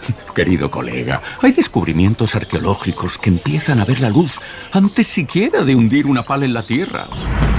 Ser Historia con Nacho Ares. Todo lo que quisiste saber de la historia, la madrugada del sábado al domingo en la cadena SER.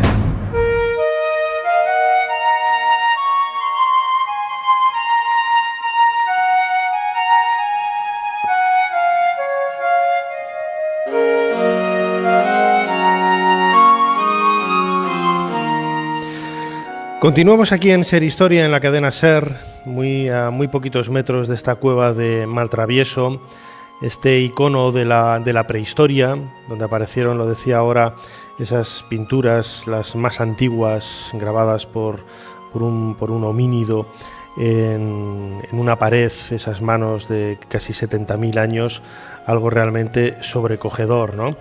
Pero Cáceres tiene muchísimo más, y no solamente es prehistoria, y queríamos abordar un poco esa historia, aunque seguramente ahora por lo que intentaré sonsacar a nuestro próximo invitado, tenga su relación también con esa prehistoria y esa cueva. Fernando Jiménez Berrocal, bienvenido a Ser Historia. Muchas gracias. Fernando Jiménez Berrocal es director del Archivo Histórico Municipal de Cáceres, es cronista oficial de esta ciudad de Cáceres, y lo primero que le quería preguntar, Fernando, hemos estado hablando de prehistoria, lo he comentado muchas veces en el programa, ¿no? La prehistoria se caracteriza porque no hay textos, no hay escritura, ¿no? Sin embargo, esta cueva parece que tiene casi lo comentaba yo ahora con Hipólito, parece que tiene casi los primeros textos, ¿no? Entre comillas, todas las comillas del mundo, que nadie me malinterprete, ¿no? de la historia. Tiene que ser fascinante también, o tendría que ser fascinante poder leer esos códigos, ¿no? Esas líneas, esos puntos, esas manos. No deja de ser historia eso, aunque esté en la prehistoria, ¿no? Son documentos. Son documentos. La propia palabra documento viene de docere, que es educar, de donde viene la palabra docente. El documento no solamente es textual, nosotros en el archivo la mayor parte de los documentos que tenemos son textuales, son escritos sobre diferentes soportes. Las expresiones artísticas también son documentos, y como han señalado los arqueólogos y especialistas que han pasado por aquí, pues tienen su significado, tienen su mensaje, tienen su propio código de comunicación, y son ellos, los arqueólogos, los que leen estos e interpretan estos códigos, ¿no? Con lo cual estamos hablando también de documentos, igual que el documento epigráfico, otro tipo de documentos. Documentos con los que intentamos hacer un poquito más de historia, ¿no? Como decimos en el programa siempre. Preguntaba a Hipólito también si había otras cuevas. Este tipo de hallazgos en muchas ocasiones están vinculados a leyendas, a tradiciones. Si hubiera aparecido la cueva en el siglo X, XI, XII, se hubiera relacionado seguramente con la cueva de la Reina Mora, con los posibles tesoros, con posibles leyendas en este sentido. Esto también es algo muy característico, ¿no?, de Extremadura también y de otras regiones de la península ibérica, ¿no? Bueno, la magia ha estado siempre presente muchas veces en la interpretación de todo este tipo de leyendas y demás. De hecho, por ejemplo, en el caso que nos ocupa, que es el caso de la cueva de Maltravieso, el hecho de que exista una gran placa caliza en torno a esa ciudad, que es el Calerizo, donde está enclavada la cueva de Maltravieso, hace posible que esta roca, una roca blanda, que permite este tipo de huecos, y aparte que son grandes depósitos de agua, son acuíferos de primer orden, pues permite que no solamente estemos hablando en un entorno cercano, no solamente de la cueva de Maltravieso, podríamos hablar de las cuevas, como acaba de señalar Hipólito, que han aparecido al realizar una ronda de circunvalación de la ciudad hace un par de años, la cueva de Santana, que está también aquí cercana, la cueva del Conejar, que también está muy cerca, aunque más bien es un abrigo y demás, y las que puedan surgir siempre por casualidad y demás. No existe una forma científica, una manera científica de encontrar este tipo de yacimientos. Es muy complicado. Pues yo pienso que eso es, todas las cuevas prehistóricas han seguido esas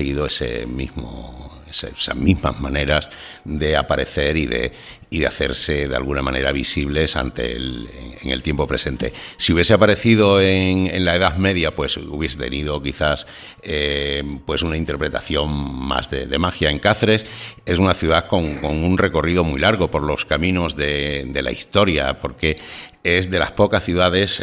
Yo he sido profesor de historia local durante una parte de mi vida profesional, y desde luego es una de las pocas ciudades en las cuales empiezas hablando de la cueva de Maltravieso y terminas hablando del tiempo presente, y además cronológicamente de una forma encadenada. No hay grandes espacios de oscuridad en el pasado histórico de la ciudad, y de hecho nosotros en el archivo histórico, por ejemplo, desde el siglo XIII hasta el tiempo presente, pues tenemos documentos que van atestiguando, como fuentes primarias de la historia, el desarrollo y los aconteceres de una ciudad, y eso no ocurre en todas las ciudades. De ahí que Cáceres sea un sitio, un lugar, un solar especial para conocer las diferentes etapas de la historia, de la prehistoria, la historia antigua, la Edad Media, la Edad Moderna o el tiempo contemporáneo. Claro, por aquí pasaron los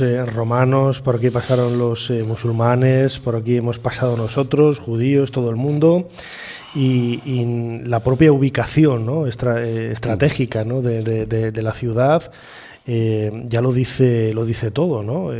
La vía de la Plata creo que pasa por el sur, ¿no? La ruta de la Plata, la vía de la Plata por el sur más o menos de Cáceres, pues marca un poco el devenir. Incluso podríamos decir que el movimiento de esas comunidades en la prehistoria de la que estamos hablando, pues seguían también esos mismos recorridos que luego hemos seguido romanos y judíos, musulmanes y nosotros, ¿no? Totalmente. El hecho de la Vía de la Plata, que la Vía de la Plata es un camino que diseñan los romanos, pero a partir de caminos que ya estaban diseñados por la transhumancia salvaje de los animales desde el Neolítico prácticamente, ¿no? Entonces el encontrarse en este lugar un un pequeño poblado o castro. De hecho, Cáceres viene de Castris, que nos habla de esos antecedentes de poblados neolíticos que existieron, donde hoy existe nuestra ciudad. Pues ha hecho posible que haya pervivido la ciudad a través de los siglos y que haya tenido contacto con las principales culturas en cada uno de los momentos, la cultura romana, la cultura visigoda, el mundo árabe, el mundo cristiano. Todo ello es mucho más fácil estudiarlo, conocerlo y comprenderlo desde ciudades como Cáceres, que han tenido contacto pues con todos estos movimientos culturales de lenguas, de dioses, de formas de vida y de cómo ha ido evolucionando el mundo a través de los siglos. Me ha gustado esa reflexión de la Vía de la Plata, siguiendo un poco el movimiento de los animales, claro. Tiene su lógica y seguramente la presencia de la cueva está relacionada con ese detalle, ¿no? Es una ruta comercial, es una ruta de tránsito que une el sur con el norte. Es en definitiva pues una ruta de vida, ¿no? Y que marca un poco también la ubicación de esa caesarina, de esa Norba Caesarina, que es la fundación romana, ¿no? de donde estamos, de Cáceres, ¿no? Sí, la fundación romana se produce en el siglo I a.C., cuando se funda la colonia romana en Norba Caesarina, precedida de una serie de campamentos militares que ya habían existido en el entorno de la actual Norba Caesarina. Antes se ha mencionado aquí pues Castra Cecilia, por ejemplo, o Castra Servilia, una relacionadas con las guerras lusitanas, otra relacionada con las guerras sertorianas, y posteriormente la creación de una colonia como es Norba Caesarina, que se llega a murallar a partir del siglo I, pues debido ya a los problemas de seguridad que empiezan a tener este tipo de colonias situadas en ese camino, que era un camino no solamente de militares, sino también de comerciantes, de curiosos, de gente que iba y que venía y que utilizaba estas vías de comunicación. Y a partir de ahí, además, Cáceres conserva todavía el diseño principal de sus murallas, un diseño romano, y conserva incluso alguna puerta romana, como la antigua Puerta del Río, actualmente conocida como Arco del Cristo. Incluso muchas de las torres defensivas de la ciudad, en su basamento, utilizan los sillares de la vieja muralla romana.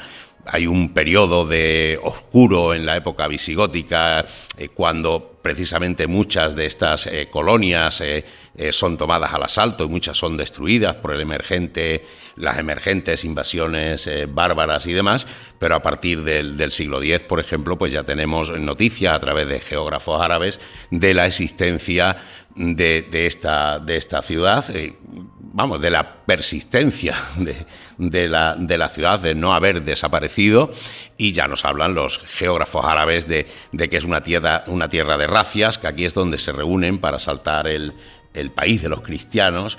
Incluso el propio concepto del nombre de Extremadura, de las tierras situadas al sur del Duero, un territorio sin fronteras, un territorio muy, muy amplio, sin unos límites concretos, donde se desarrolla la vida de una manera muy, muy difícil, pues prácticamente hasta bastante avanzada la Edad Media, en que hay un proceso de colonización del territorio, un proceso de colonización del territorio que reparte grandes extensiones de terrenos entre los caballeros ennoblecidos, podemos llamarle así, que participan en las campañas militares primero del Reino de León, posteriormente de Castilla y León, que dan origen pues a esas grandes propiedades, esos grandes latifundios que tenemos en torno a nuestra ciudad. Cáceres sigue teniendo el término municipal más grande de España, ojo, a día de hoy, y el segundo término municipal más grande de Europa. O sea que estamos hablando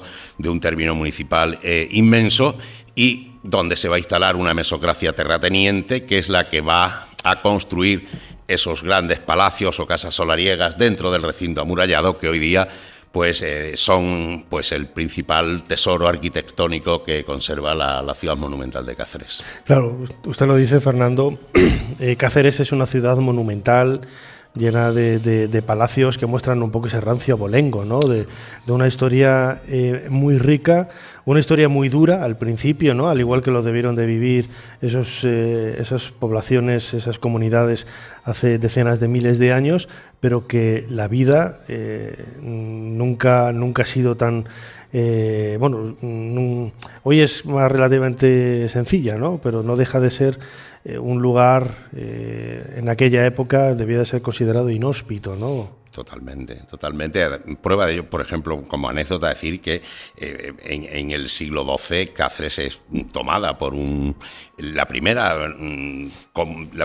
primer contacto que va a tener con el mundo cristiano medieval Cáceres a través de un bandolero portugués, de Geraldo de Sempavor, que toma la ciudad al asalto, pues se toma pues como una ciudad de botín para vender a sus mujeres, a sus hombres, etcétera, etcétera, y posteriormente vuelve a ser tomada por los árabes y posteriormente vuelve a ser tomada por los cristianos hasta el siglo XIII, una fecha muy entrañable para los cacereños, el 23 de abril de 1229, que era la festividad de San Jorge. Por eso San Jorge es el patrón de la ciudad, porque se toma definitivamente la ciudad un 23 de abril y, pues también cuando llega el mes de abril a Cáceres, pues es tiempo de magia también, de leyendas, de la leyenda de San Jorge, de dragones. Nombre egipcio, del dios Horus, Hor. Luego si quieres le cuento la historia, le cuento el origen.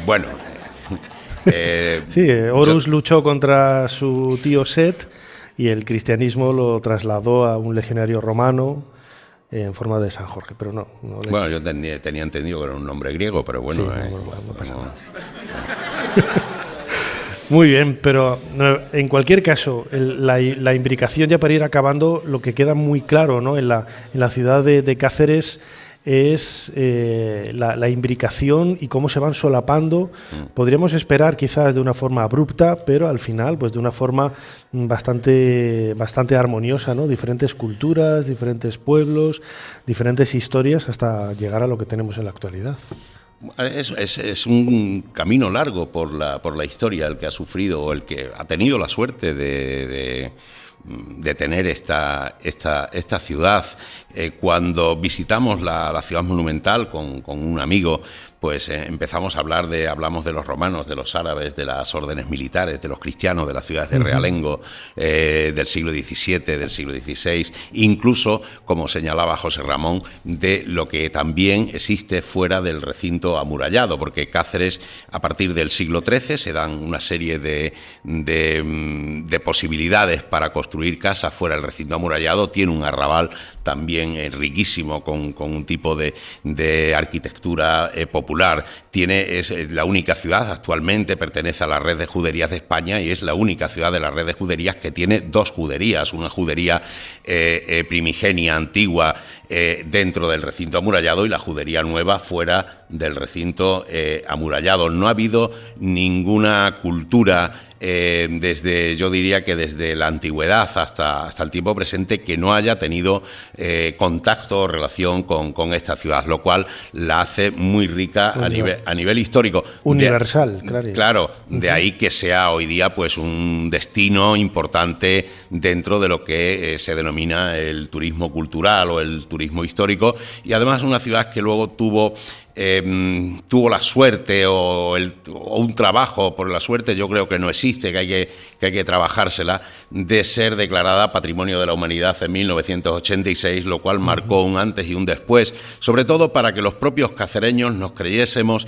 que vivimos en una ciudad magnífica, que vivimos en una ciudad con una historia apasionante y que vivimos en una ciudad que es alabada por las personas que no la conocen cuando vienen a conocerla, y eso es importante. De hecho, hoy día el turismo es un activo importante dentro de la economía local y, por supuesto, debe ser, en el futuro, debe seguir siendo un activo muy, muy importante, una seña de identidad económica de la ciudad. Desde luego, Cáceres lo merece por toda esa historia, desde la prehistoria hasta el presente, ¿no? Es un poco lo que hemos querido resumir en estos minutos, junto con Fernando Jiménez Berrocal, director del Archivo Histórico Municipal de Cáceres y cronista oficial de esta maravillosa ciudad que nos ha acogido aquí con tanto cariño. Fernando, muchísimas gracias por habernos ayudado a hacer un poquito más de historia. Gracias a vosotros.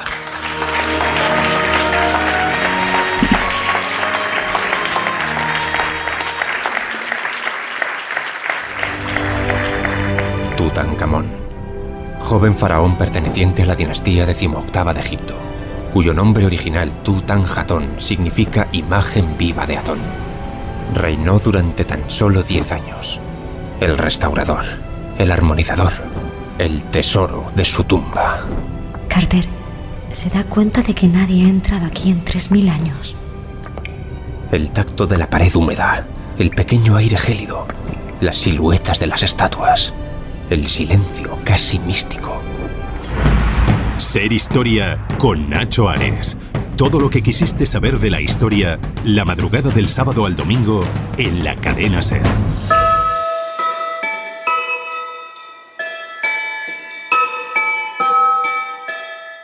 Cuando yo llegué a Cáceres, como he dicho antes, quedé maravillado de todo el conjunto monumental, pero encontré principalmente dos cosas que me parecieron muy mal y que me parecieron descentradas y hasta ridículas. Y esto no solo me pasaba a mí, sino que pasaba a cualquier persona entendida que visitaba nuestra ciudad. De esto yo puedo hablar mucho porque estuve durante 14 años al frente del Museo Provincial. Y en estos lapsos de tiempo tuve ocasión de acompañar a muchas personas a visitar nuestro barrio. De estas personas no eran precisamente expedicionarios de turismo barato, pues para acompañarlas estaban los guías, sino que cuando se requerían mis servicios era para acompañar y dar explicaciones a gente más relevante en los congresos artísticos o científicos, o cuando la ciudad era visitada por gente docta, así española como extranjera. Es la voz de Carlos Callejo. Hemos estado escuchando su nombre, ¿no?, a lo largo de estos minutos de programa que llevamos, casi hora y media, de Ser Historia.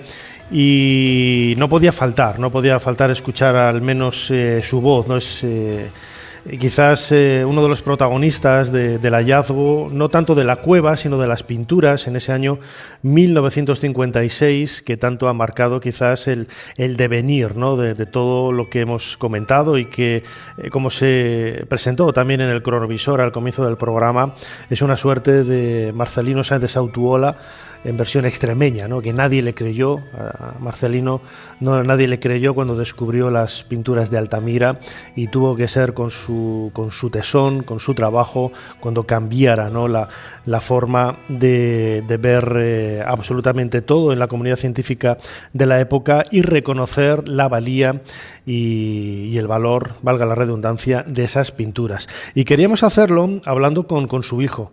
Alfonso Callejo acaba de publicar Historia de Maltravieso, lo ha hecho con el Museo de Cáceres, y queríamos contactar con él precisamente para que nos hablara de él es historia viva, ¿no?, prácticamente de la cueva y de su padre. Alfonso Callejo, bienvenido a Ser Historia. Hola, encantado de estar con vosotros. La cueva de Maltravieso es quizás un referente, ¿no?, de la historia de Cáceres, por la importancia de sus pinturas. Tiene, pues eso, infinidad de flecos, ¿no?, en la interpretación que hemos estado viendo a lo largo de este programa, de lo que significa cada cosa. Pero imagino que en su familia, en la familia de los Callejo, desde la infancia sería pues un referente muy intenso, ¿no?, casi como la prolongación del salón de la casa, ¿no? Bueno, pues mucho. Ha sido efectivamente un tema de conversación recurrente en casa, sobre todo a la hora de comer y cenar, que es cuando se reunía la familia, y es cuando mi padre pues contaba los avatares, las vicisitudes, no siempre positivas, ¿no?, porque a la cueva de Maltravieso lamentablemente siempre ha estado rodeada por por un halo de abandono, ¿no? Entonces, pues lo que comentaba, pues es eso, que habían roto la puerta, que tenía que poner un candado, que habían entrado dentro, que habían hecho fuego, etcétera. O sea que aparte de las investigaciones que él llevaba a cabo, estos comentarios eran muy habituales en casa. ¿Cuándo se dio cuenta su padre, Carlos Callejo, de la importancia de las pinturas? Lo decíamos antes, ¿no? Es como una especie de Marcelino Sánchez Autuola extremeño, nadie le creyó, creían que eran pinturas modernas, contemporáneas, de esa década de 1950, pero ¿cuándo se dio cuenta, don Carlos Callejo, de la importancia de esas pinturas? Bueno, pues desde el primer momento que las vio. O sea, la cueva de Maltravieso se había descubierto en el año 1951.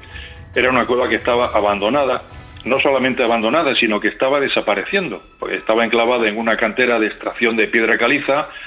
Lo que se halló en 1951 pues no tenía un gran valor arqueológico, eran algunos restos óseos de humanos del Neolítico, restos de vasijas de cerámica y poco más. Y esto, repito, no tenía mucho valor arqueológico porque ya estaba atestiguada la presencia del hombre en esta época neolítica en la zona. Entonces esa cantera seguía avanzando y seguía comiéndose, se había destrozando la cueva hasta el punto de que se había perdido ya pues 30 o 40 metros de la misma. Entonces en 1956, en el otoño, mi padre había sido nombrado conservador del Museo Provincial de Cáceres. Él paseaba con frecuencia por aquella zona, le daba pena que se fuera perdiendo aquella gruta olvidada y entró con la intención simplemente pues de sacar un plano, levantar un plano de lo que quedaba de la cueva y hacer pues un pequeño trabajo. Y fue en estas labores del levantamiento topográfico cuando se topó con las pinturas. Y repito que la importancia se la dio desde el primer momento porque él tuvo el convencimiento de que aquellas manos mutiladas pues no pertenecían a la época neolítica en la que se había enclavado el yacimiento hasta ese momento. Para él, aunque no era un experto en prehistoria, esas pinturas eran muchísimo más antiguas del Paleolítico, alrededor de 25 o 30.000 años. También la antigüedad, ¿no? Usted lo decía ahora, 25.000, 30.000 años. Yo creo que Carlos Callejo jamás imaginó, ¿no?, que pudieran tener esa antigüedad de casi 70.000, 66.700 años, ¿no? Hilando un poco más fino. Hay mucha polémica alrededor, los datos están ahí, ¿no? Las dataciones están ahí, pero hay muchos expertos también que lo ponen en duda. ¿Usted qué opina sobre la antigüedad tan amplia de las pinturas de la cueva de Maltravieso? Bueno, pues yo creo que hay que estar a lo que diga la tecnología. Con la datación de las pinturas pues siempre ha habido mucha controversia porque tradicionalmente no se ha dispuesto de elementos que las daten con suficiente precisión. En concreto las pinturas de Maltravieso, cuando se visualizaron, pues fueron datadas por unos especialistas en 30.000 años y por otros en 16.000, en base a comparaciones con otras cuevas, etcétera. Desde el momento que se ha dispuesto de alta tecnología, como son los isótopos radiactivos, últimamente el uranio torio, pues yo creo que habrá que hacer caso a lo que determinen esos métodos y a la fiabilidad que ofrezcan. Claro, la polémica surge de que hay investigadores que no otorgan tanta precisión o tanta fiabilidad a esa tecnología como otros. Pero bueno, ese es el debate. Un debate que queda abierto y que se podría cerrar, ¿no?, pues con una serie de publicaciones. Su padre lo intentó, su padre durante muchos años tuvo, lo ha comentado en más de una ocasión, ¿no?, problemas para poder publicar sus investigaciones, precisamente porque quizás no se valoraba, no se tenía conciencia de la importancia de esas pinturas. Usted lo ha conseguido, pero su padre, insisto, tuvo muchos problemas para poder publicar. Efectivamente, a mi padre le costó muchísimo trabajo conseguir no solamente que se conocieran las pinturas fuera de Cáceres, sino que se reconocieran por la comunidad científica. Había un cliché en la ciencia en aquellos años que venía a decir que era muy difícil que en el centro de la península hubiera pinturas de época paleolítica, del Paleolítico Superior. Porque había teorías, sobre todo del abate Brel y de Hugo Obermayer, son dos grandes maestros de la prehistoria a nivel europeo en la primera mitad del siglo XX, pues estos señores decían que en esa época, pues todavía era una época muy fría, por efecto de la retirada de la última glaciación, por efecto de la continentalidad climática, y las poblaciones escasas de Homo sapiens se situaban en las zonas costeras. De ahí la gran presencia de yacimientos con pinturas rupestres en la cornisa cantábrica y también en el sur de España. Entonces mi padre se topó con este cliché y le costó, repito, que se reconociera que aquellas pinturas realmente pertenecieran a una época que hasta el momento solamente se había visto que existieran yacimientos con pinturas en zonas geográficas muy alejadas, esta que he mencionado, del sur de Francia, de la cornisa cantábrica, hasta el punto de que él pues trajo aquí a algún investigador de altura y no dio la más mínima importancia a estas pinturas, diciendo que eran unas huellas casuales de manos apoyadas, pero sin ninguna intencionalidad artística, que era muy difícil que en el centro de la península pudiera haber arte paleolítico. Desde luego que se equivocaba, ¿no? Con todas las de la ley.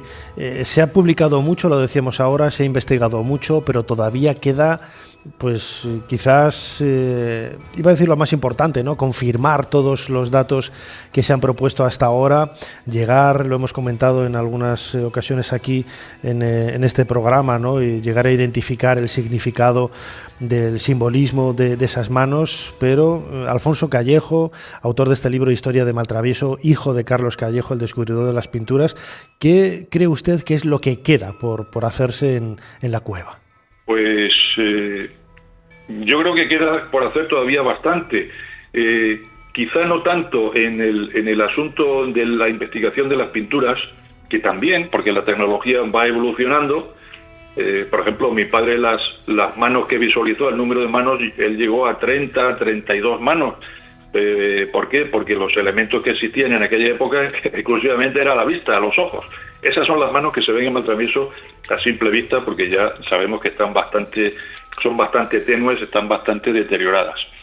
El hecho de que ahora se visualicen 50, 60 o 70, pues lógicamente es por el empleo de tecnología punta impensable hace unos años.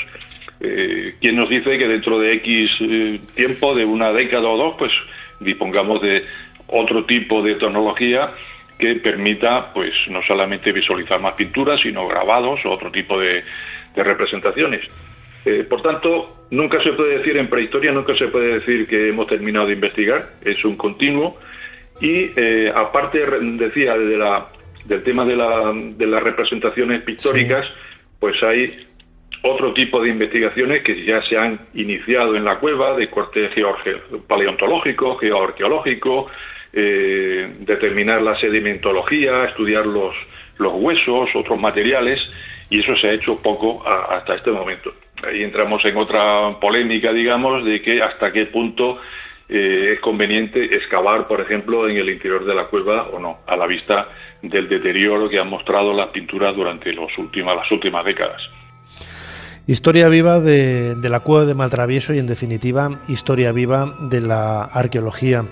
Alfonso Callejo, hijo de Carlos Callejo, descubridor de esas pinturas, autor de este libro Historia de Maltravieso, publicado por el Museo de Cáceres. Como siempre, muchísimas gracias por habernos ayudado a hacer un poquito más de historia. Pues nada, gracias a vosotros, un saludo, y a todos los oyentes de la cadena SER. Muchas gracias.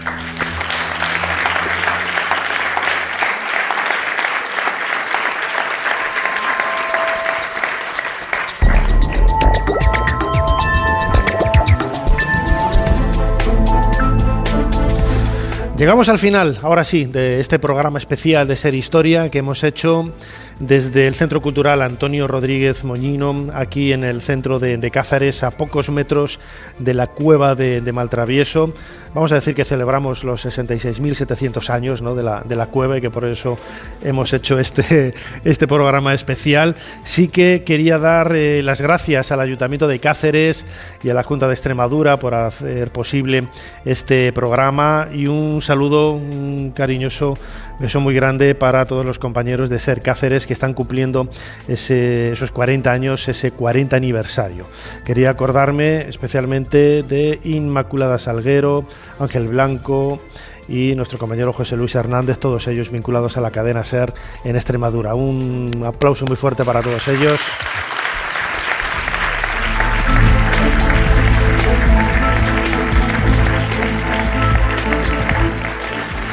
Este programa no hubiera sido posible, sobre todo desde el punto de vista más cercano, ¿no? a mi equipo, a Fermín Agustí, que ha estado en la producción, Inma Salguero también ha estado en la producción, enganchando a todos los invitados para poder hacer el espacio, a los mandos técnicos, ¿no? de esta máquina del tiempo. Un aplauso muy fuerte para Luis Gonzalo y Aroa Gamero, que están por aquí escondidos.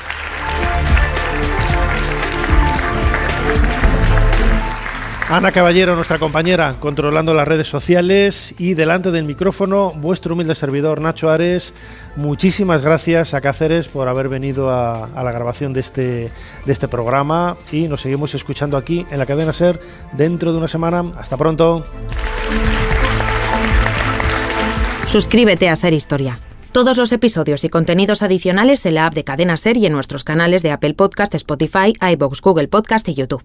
Escúchanos en directo en la SER los domingos a la 1:30 de la madrugada. Cadena SER. La radio.